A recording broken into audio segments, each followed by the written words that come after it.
one of the laws is the law of polarity, which means that for every positive, there's a negative. For negative, there's a positive.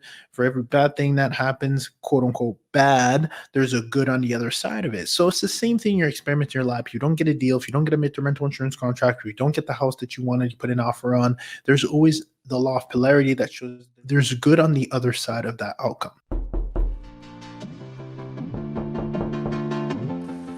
Who's this? Oh, you're an entrepreneur?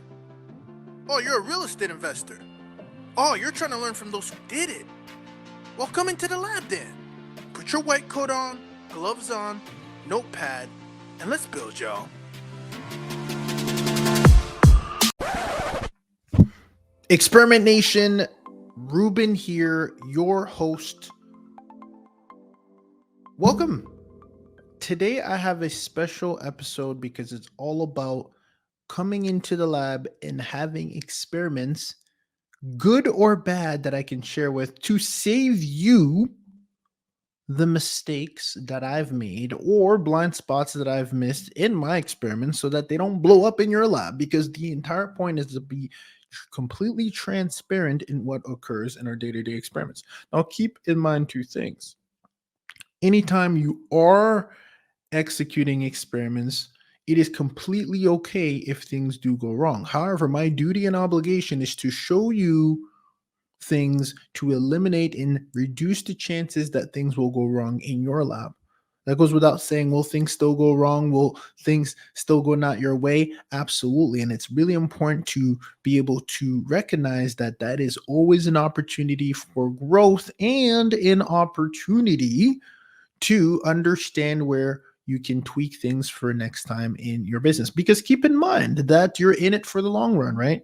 And so my goal is to share these experiments with you. So this past week, now with that said, one of the things that I talked about in one of my previous episodes is the laws of the universe.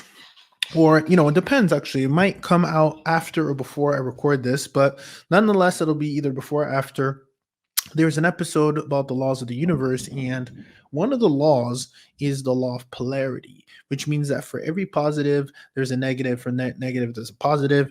For every bad thing that happens, quote unquote, bad, there's a good on the other side of it. So it's the same thing in your experiment in your lab. If you don't get a deal, if you don't get a midterm rental insurance contract, if you don't get the house that you wanted, you put an offer on, there's always the law of polarity that shows there's good on the other side of that outcome. So I always like to say that it's important that you keep that in mind in your respective lab as well. So let's get to the chase. I had a midterm rental insurance experiment that was going to be one of the first. We've owned all the midterm rental insurance contracts. We've co-hosted them, but we have yet to arbitrage one. And this one was locked and ready to go. Now, here are a few lessons learned after I had to pull the plug on the deal. I had to make that decision because of the way things were going with the homeowner. It was one a homeowner we found on one platform, and fortunately, they were all on board, ready to go. And one of the things I was very diligent about, I remember even sharing this with one of my mastermind students, is the timing between securing the midterm rental insurance contract and the timing of landing the contract with the homeowner. It's almost like a dance, right? It takes two to tango. And the reason it's a dance is because you don't want to secure the contract too early with the homeowner if you don't have the midterm rental insurance contract secured. But however, you also want to secure the midterm rental insurance contract before you move, and then also secure the home at the same time if you can time it. Because if you secure the home and then the midterm rental insurance family chooses to go somewhere else and you almost had it secured, you're now in a pickle where you're on the hook for that new contract that you sign, and vice versa. I was on the other hand because I always I always got to secure the midterm rental insurance contracts. That's what we have experience doing in. But securing the homeowner contract got into a bit of a pickle because things didn't go as planned. So put it this way, I was able to reach out to the homeowner, educating them on what we were doing. They were super on board. Then had set everything. Anytime you have a conversation with someone, it's so important that you put it in paper trail. So that's exactly what we did. Now, another thing that we didn't even get a chance to get to, and I'll tell you in a second, is the terms that you want to have in that contract to protect all parties involved. Now, remember, I'm not your lawyer. I'm just a guide. always seek legal counseling should you want to put one of those contracts together to assure that you are fully covered on your end, and assure as well that your homeowner is covered on their end. Assure that you have the proper insurance. No pun intended there. We've used proper insurance. I know there's a bunch out there like Steadily. Just use the commercial insurance that you're going to need to have protection for your and your tenants. One of the things that we strive on in putting together the co-host and even the midterm rental insurance contract is we make sure that our liability is completely offset. We tell and put it right into the stipulations that we are not held liable for any injuries that happen while on site, whether it's us or a homeowner. It's for a co-host contract. We're gonna have the same similar clause as well for the contract with this arbitrage contract. So remember, there's two-part contract. There's the contract with the insurance company, right? Because now you're becoming a middleman, and now there's the contract also with the there's also a contract with the homeowner, right? So you're going to have two contracts that you're playing with, right? For the exact same dates, exact same time, so that you have coverage. One of the things that to keep in mind is to also have some sort of a buyout clause that allows you to get out of the contract early, because you never know if a midterm rental family finishes earlier than projected, and you don't intend to have this home for the length of time. You want to make sure that you're almost structured in a way that you kind of go along with the timeline that they're on, and you have that flexibility and are not locked in, right? Now, there should still be some kind of coverage for the homeowner so that they're not like you sign a 6-month lease and then you want to leave on the second month. I mean, I like that for my option of flexibility and buyout. So if you can structure that, amazing. But they're going to want to have some level of security as well. So you can go, month to month or whatever that case might be. Again, there's some things to keep in mind. But that's neither here nor there, right? With this contract, we had secured it came in through a lead. Remember, one of the things we do in terms of fostering the relationship with the relocation specialist is to make sure we're always available, because we want to make sure we're always giving an alternative solution. In this case, all of our properties were occupied. No one in my mastermind group had anything. That's kind of usually the tier how it goes. None of the properties were occupied that we own. None of the properties that we co-host were available, or at least a good fit for that. Because keep in mind, the family's going to say, we want to be in this specific zip code. We had pitched some other properties, didn't fit. Okay, great. Plan B. Plan B is to go to the mastermind. Then no options there. Go to our network. No options there. Okay, great. Let's find this home by searching, right? We've done MLS. We have Zillow. We have ZFind. Everything. You can just kind of look through. And we found this option. Contacted a homeowner. They were on board. Let us walk through the property. Family loved the property. We're all good so far. It's time to move forward. It's time to sign the docs. It's time to get paid, right? Wrong.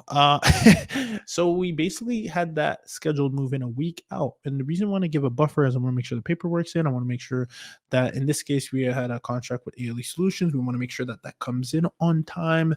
Their wire, we do wires, so they'll ACH just the amount. We'll pay the homeowner.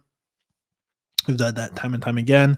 And so we got that. And unfortunately, the communication started to get a little fishy, which started to kind of, raise some flags that perhaps I should have caught. But apparently this homeowner wasn't the homeowner, and that's okay as long as they have control of the property. But when I kept following up for the contract and never got the contract, it started to raise some flags because I was on the hook for delivering what I'm supposed to deliver as the middleman, and they were not delivering what they were supposed to deliver because I hadn't received a contract and I'd given a week of buffer to receive that contract. Followed up. Every time I called, he always picked up. So I did feel good about that, but I said, hey, I don't know if we have the wrong email, etc. Here's my information. Also, I'm happy to draft the contract. I'm a realtor. Didn't fly, or it didn't happen. Okay. So then what occurred is followed up again, followed up every day. Always picked up. It's coming your way. Didn't come. Hey, just want to make sure you got my email. Hey, just texting. Just want to make sure you got it. Like, family's about to move in this Friday, right? We talked about all of that information, and yet still did not receive a confirmation. Wednesday comes by, still didn't receive my money. Thursday night goes by, reached out. Oh, my partner didn't send it to you. Let me check. Let me have that sent out.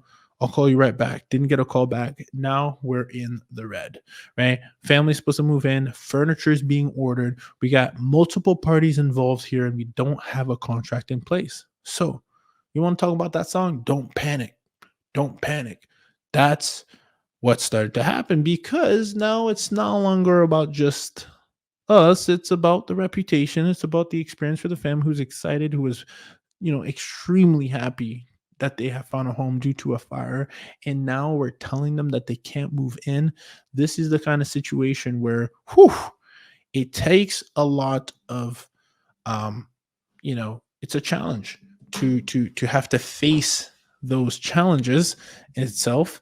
But they are required as part of the business to have these crucial conversations and make these executive decisions on where we stand, on being able to pivot. Experiment Nation, you've heard the word MTR, midterm rentals, as it is currently a hot topic and hot commodity right now because, again, there has been an increase in short-term rental regulations, and there also has been, let's face it, a slowdown in what we were experiencing a couple years back when it comes to bookings. So with that said, short-term rental operators are looking for alternative solutions to tap into the midterm rental space. However, there is a space, there is a sub niche of midterm rental insurance that I'm truly excited about, that I want to share with you, that the experience that we've had, the tremendous results we've been able to have, and that's the insurance midterm rental space, which is very different than your traditional midterm rentals. When you think of traditionally midterm rentals, you think of travel nurses.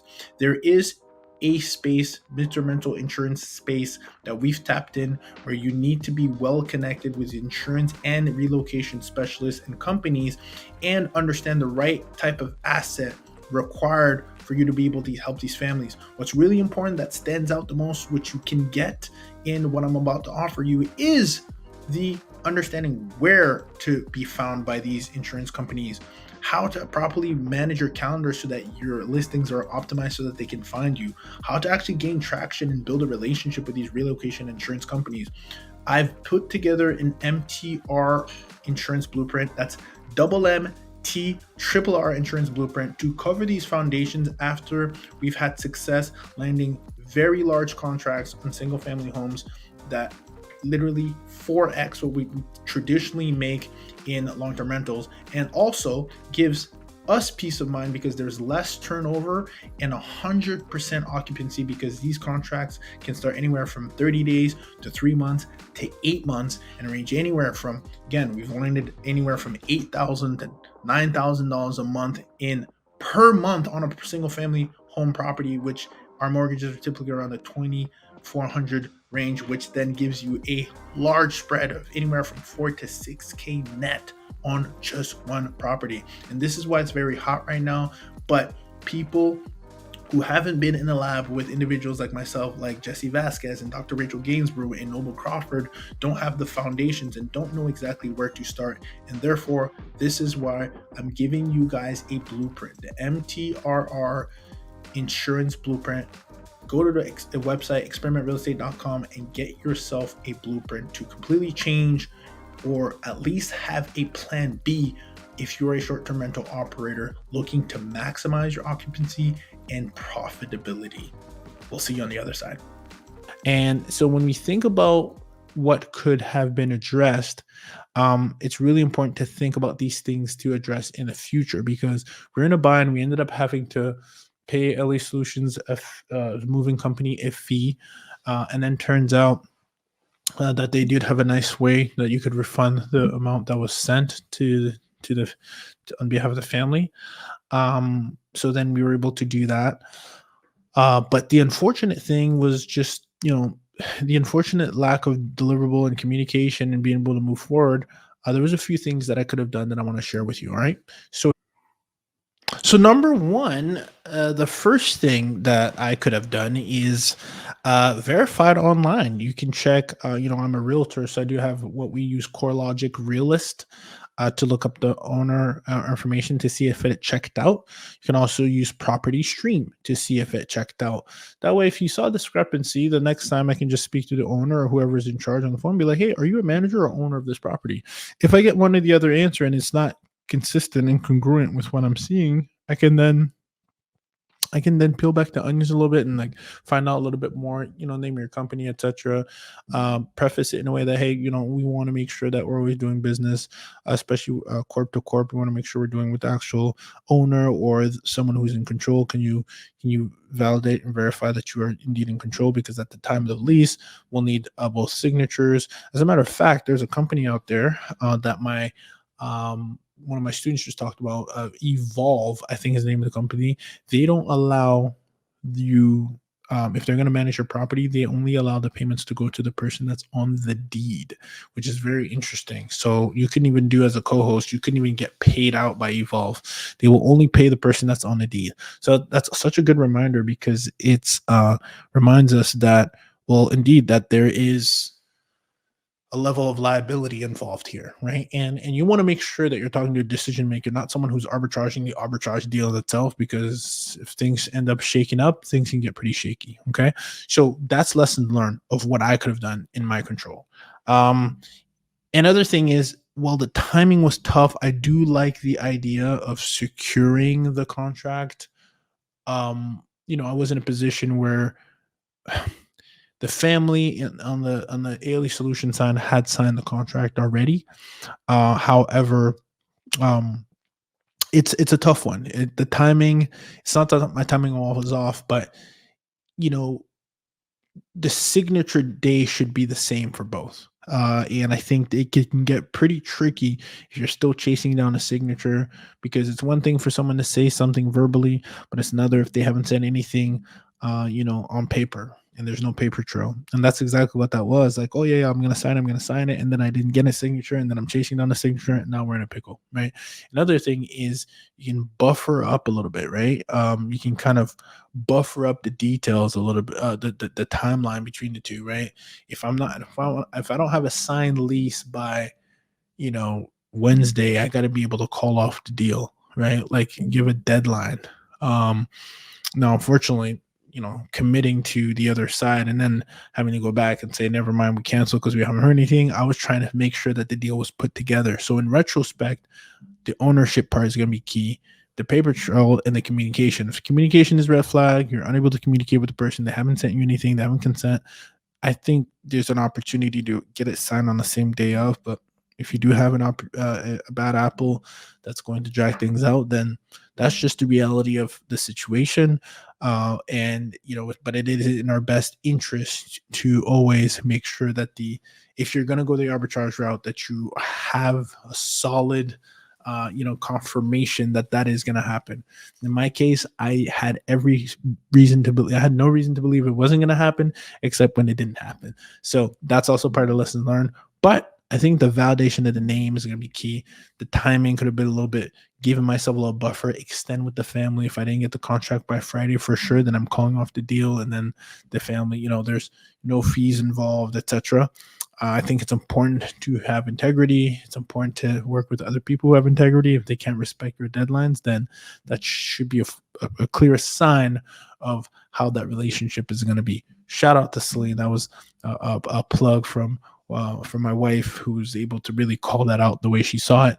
Always listen to wife, y'all, or the partner that always has that clarity.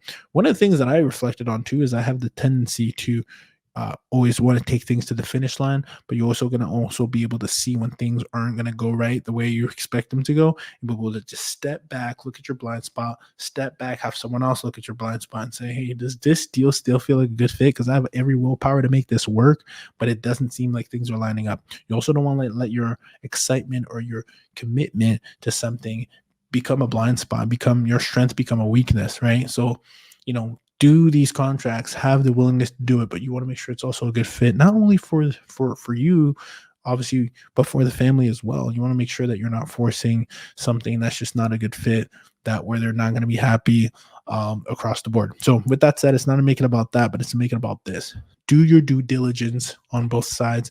Give yourself enough buffer. look at the property owner's information, identify them as a decision maker or property owner or someone that actually is in control to make a decision. Ask if all decision members are involved. He mentioned multiple times that my partner, but it obviously a lot of people have partners in real estate. But I think the very direct question must have been, please confirm in writing that you and your partner are on board with moving forward with the lease, and then please provide lease terms. If I do not receive a confirmation of this, then I will move on and we will not have your property as part of the opportunity that we were seeking as part of multiple homes that we're looking at. I think keeping in mind that the two other prizes, we're coming in with an able buyer in renter insurance company that has the funds, and if they need their place booked, then we need to be treated like it, right? It shouldn't have been chasing the other way around, etc.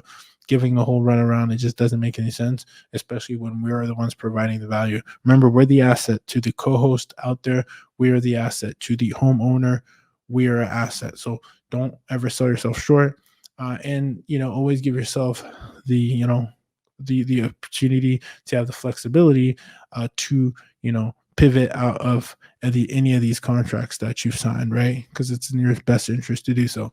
With that said, I want to share with you that specific what I call is a setback that was for came into my life for a major comeback, and to also help you not have that happen again. Just make sure you do your due diligence, speak to the homeowner directly, make sure you get that in writing every single time, and if it exceeds that timeline that you have as a deadline, kill the deal, because if they're going to exceed this timeline, they're going to exceed other timelines, and how you do one thing is how you do everything. So do not let one slip up, especially when it comes to contract. You not receiving lease on a certain time be the thing that holds up a deal, or be the thing that it should be the thing that kills the deal. That deadlines need to be respected, and even setting up them early into the phase shows you if this person is serious as not, and that would have helped me vet the deal and kill the deal on the earlier side versus the later side, putting our and my reputation at risk with respect to the insurance company, because our best effort and due diligence, or I should say our best effort and goal and commitment, is to always be loyal to the midterm rental insurance company, the temporary relocation company, become their friends, become their allies, and make sure that we are trusted. And I remember, I'm going to finish off with this. One of my math teachers, shout out to Mr. Madge, used to always say, it takes a lifetime to build a reputation, and only it takes one moment to ruin that reputation. Experimentation, I'll let you guys take that in, and I'll take this loss for a greater cost to your wins in your lab for more profitable and occupied homes, to help more family members and families displaced, so that you can increase your occupancy and profitability. Just like that, we are out. Experiment Nation, podcasting has changed the way we operate as real estate investors ourselves, and it can do the same for you. Podcasting has been the source of the masterclasses that we get thanks to the world-class real estate investors and practitioners and specialists that come into the lab from all realms, from short-term rentals to mid-term rentals to real estate syndications to even software as a service. Owners, founders, entrepreneurs have helped enrich our experiments by giving us the education, helping us build a network, and lastly, and most importantly, a brand association to open up multiple doors for our respective businesses. If you understand the power that podcasting can have, and you know that you need one for your brand, please, you can rely on our team. InvestedTalent.com is my team and the team that helps this podcast, the Real Estate Experiment, become the fruition each and every single week to educate my community, build relationships on the air, and continue to build our brand. If you know that you need to do the same for your brand and you haven't pulled the trigger yet, maybe because you don't know how, our company, InvestedTalent.com, does the end-to-end from the time that you record, from the time that it is published, to even repurposing content on multiple social media platforms. That's what my team can do for you. Simply go to InvestedTalent.com and book a discovery call to see how my team can help you launch your podcast.